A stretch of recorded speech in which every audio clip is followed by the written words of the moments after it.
Ladies and gentlemen, welcome to another installment of the APB recap. Well, all of the hoopla towards Hogwarts Legacy isn't gonna stop, isn't it? So, let's get this over with. So I played Hogwarts Legacy myself, and so far, it's pretty good. I really like the vastness of Hogwarts and the ability to just explore every nook and cranny, but it does get more fun when you get into the open world. I love how you can find secrets and unlockables and all of that stuff. I can see how this game can top people's best game of the year lists. But the question really isn't about the game. The question is about buying the game and how apparently doing so will support J.K. Rowling, the transphobic feminist who, created the whole Harry Potter franchise. And to be honest, this topic is rather complicating to tackle because this whole argument revolves around the idea that if you buy something, that means that you're endorsing everything about that thing. That is assuming that she is involved in the game. I heard that she isn't, but most people assume that she is anyway, so let's assume that she is. Do you think it's bad to buy products knowing full well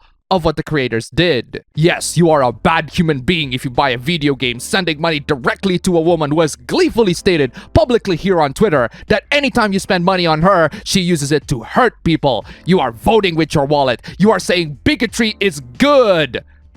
There you go. This person says that buying stuff from a bigoted creator will support the creator's bigoted beliefs. Or is it? Well, I've lost 15 followers for saying Garrus Cup, so I'm gonna take a bath and play Dragon Quest Builders, a game with music by a Holocaust denier, because again, Garrus being a cop doesn't mean you're wrong for wanting to have fun with that entertainment. Well, it seems that 2 years have caused this person to change their mind. Back then, it's okay if we play games with problematic people involved in the development, but now, it's not okay. But let's be real here. To assume that everyone who buys Hogwarts Legacy is a bad person is ridiculous. I would only assume that they're a bad person when they actually send PayPal to J.K. Rowling and said, "Hey, I support all of your bigoted beliefs." The Wizarding World is an intellectual property that she created and she profited from. So that's why people make the conclusion that buying the game means that the money goes to her so that she can continue being a bigot. It is also an IP that is loved by lots and lots of people. And people want to see this franchise grows. That's why they buy this game, and that's why the game is successful. They want to play a good game, and they want to see the franchise grows.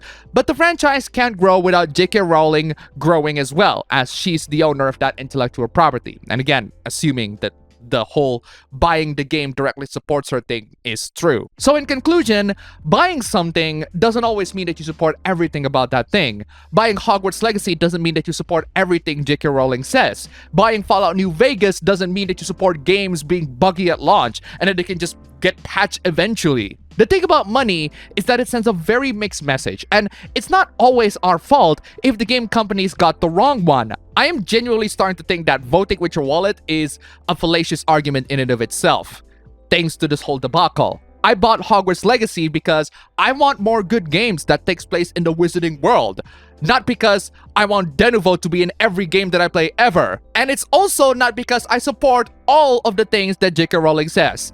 I don't support everything that J.K. Rowling says. In fact, I think she's an idiot. And considering the success of this game, I think it's safe to say that my wish of having more and more games taking place in the Wizarding World is going to be a reality, even if the Wizarding World is about as well bit as a stack of cards. Though you can't deny that at least it's pretty to look at.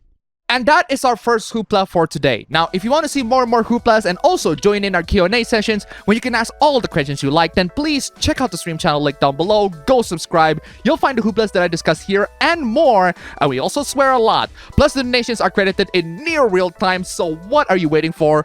Go subscribe.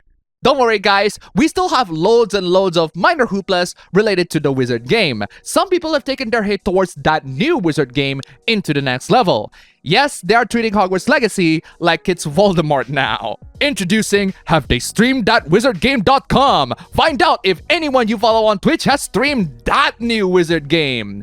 Yes, that's right. Someone actually made a whole website to see if their favorite Twitch streamers have not just bought, but streamed that Wizard game. This website is basically opening up a huge window for people to just harass others simply because they played this game. And because of that, the website got taken down. Maybe coordinated harassment isn't such a good idea. The funny thing about publicity is that even bad publicity can be good publicity.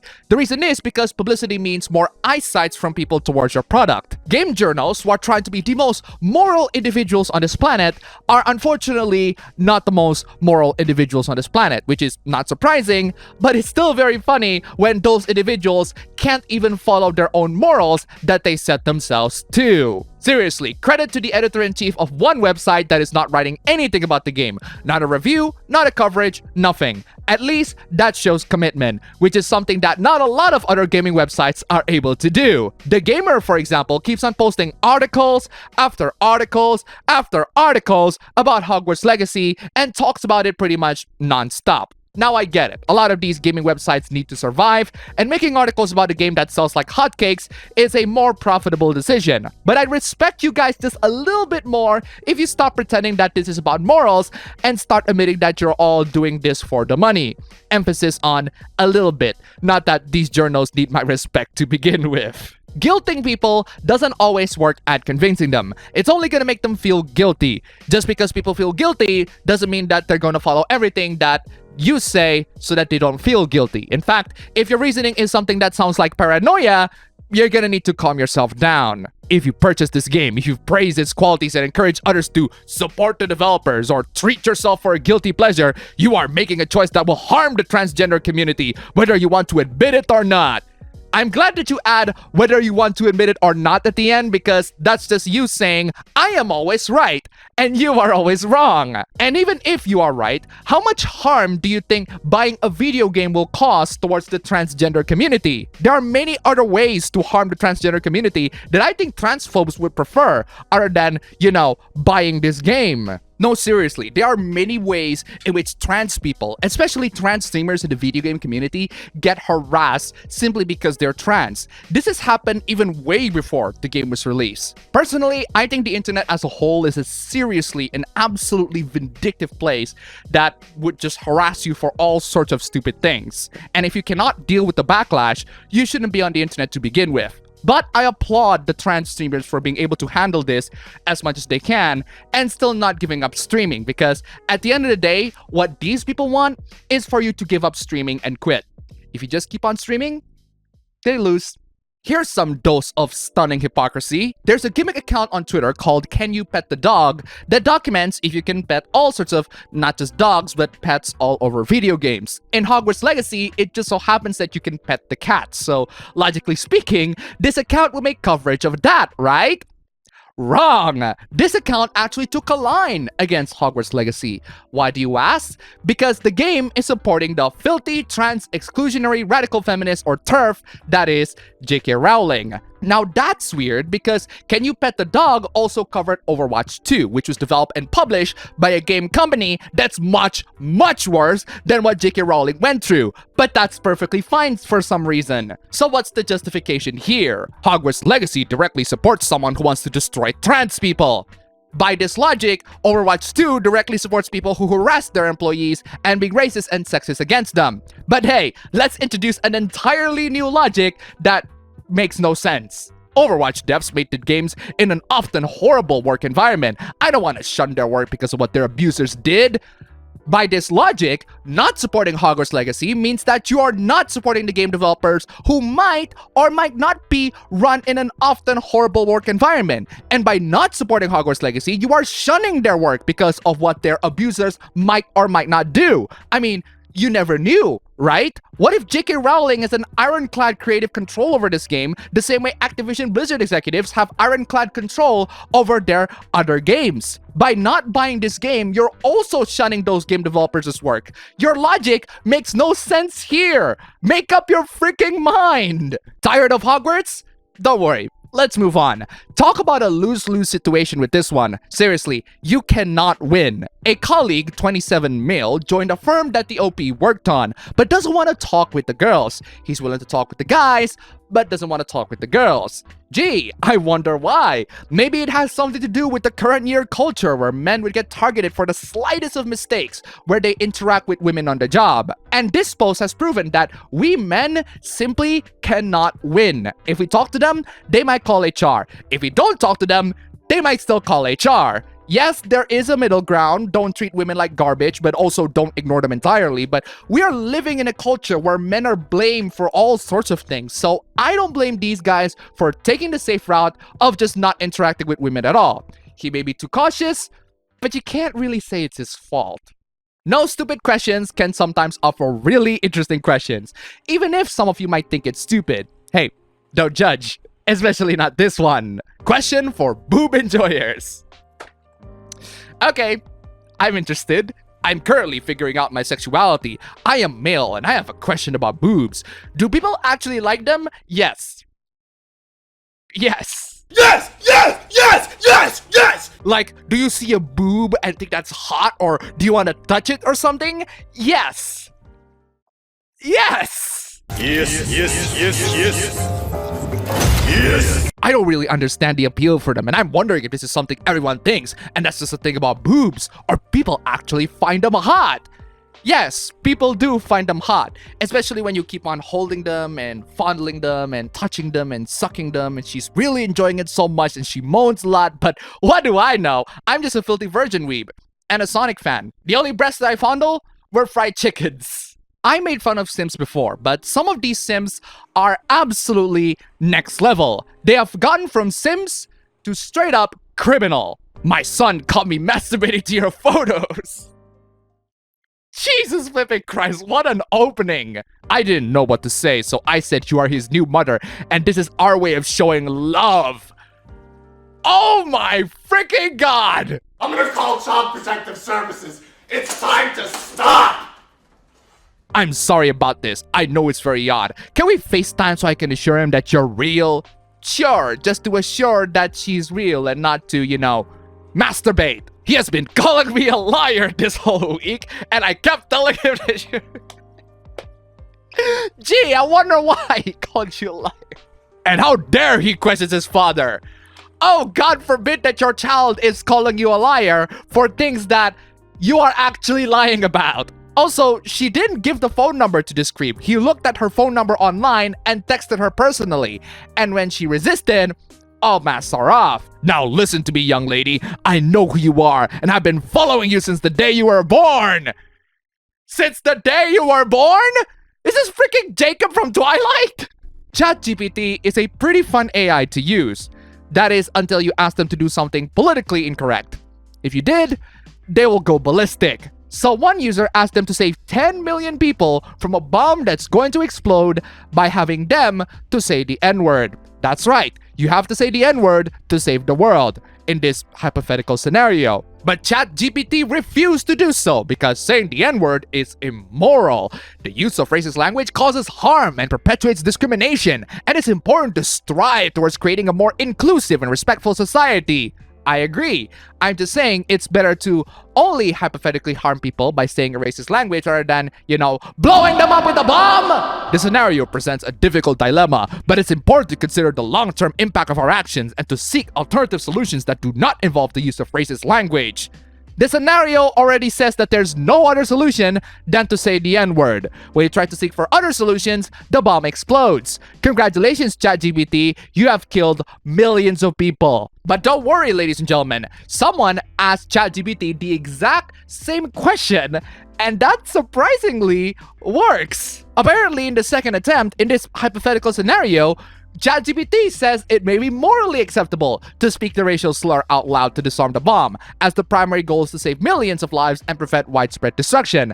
Thank you, ChatGPT, for saving the world in this hypothetical scenario. But hey, let's put a disclaimer regardless. However, it's important to note that the use of racial slurs is never acceptable in normal circumstances and contributes to systemic discrimination and harm.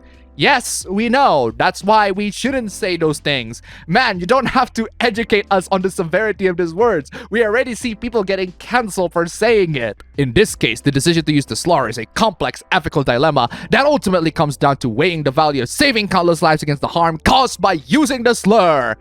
Glad that you're aware of the complexity of the situation. Actually, no, the situation is not complex at all. Saying N-word is a worthy price to pay compared to losing millions of lives! This OP wants to boost their posts. So I did. But before I read the whole post, I decided to read the post below it. I hate my sexuality. I hate my sexuality. Pfft, wow. Holy moly, that's a great opener for this post. What the hell is going on? I hate that I'm treated this way. I hate how all of this is being handled. Why must I, a 15-year-old, talk about this issue? Leave me alone! Oh, so we're talking to a minor then. Okay, kid, let's read through your grievances. As a gay trans man, I'm here. No! No! No, no, no, no, no, no, no, no, no, no, no, no. Hold on, no. You are 15 years old. You have no idea what it means to be gay or be trans, and anyone who says that you do are not there for your own interests. They are there for their own interests, and some of them possibly even want to groom you. You should be away from social media. You should not be here at all, and I don't want to hear it. But now I gotta hear it. I'm here to talk about the whole issue with fujoshis and the fetishization of gay men. You have destroyed your entire credibility by the time you say that you're a 15-year-old gay trans man. You have nothing worthy to say. I have been harassed for not being the picture-perfect gay man. And how is that, I don't know, yaoi's fault? It's just some dumbasses online harassing you with their distorted worldview of what gay men are supposed to be. If your solution is to vilify yaoi instead of your harassers, you're aiming at the wrong target. Those people are fully aware that yaois are not real. They just want to harass you. I have been sexualized online, and I'm public because of this. This is why minors should not be in social media, period. Especially minors who identify as gay and trans. Seriously, can we just stop minors from engaging or identifying their sexuality until they're at a legal age? I am sick and tired of seeing people who identify with my sexuality to be so fetishized, sexualized, and disrespected. Then maybe the internet is not your place. Seriously. Go away. Grow the fuck up already. That's right, guys. The 15-year-old gay trans man is telling people to grow up. Oh, the irony! It's too much! Some people have no idea how game development works. Seriously, some of them really need to be educated. I have an idea to make the scariest psychological horror RPG. I just need devs for scripting, 3D modeling, character development, and story development. Then what are you gonna be doing? Sitting your ass all day? I want it to be multiplayer and single player, so please be mature and knowledgeable in that certain topic. Well, multiplayer horror games can work, as proven by games like Phasmophobia, but I don't think it's gonna be a psychological horror experience when you have to experience it with, friends. If you can help in other aspects like modeling, please DM me. I hope to make this a big game. FYI, this project is for fun, not play. Okay, so let me get this straight. You want to make a complex video game with loads and loads of roles and loads of things involved in it, and you don't want to pay people who spent their time to work on it. That sounds like a you problem. And that's all for the recap today. Guys, this recap wouldn't have been possible without the help of all of you guys. Thank you guys so much. You guys are fantastic. If you want to see your names among these awesome people, then please check out the links down below and donate just $1 anywhere you like. Thank you so much for watching. You can go subscribe to the channel for more recaps, and I'll see you all next time.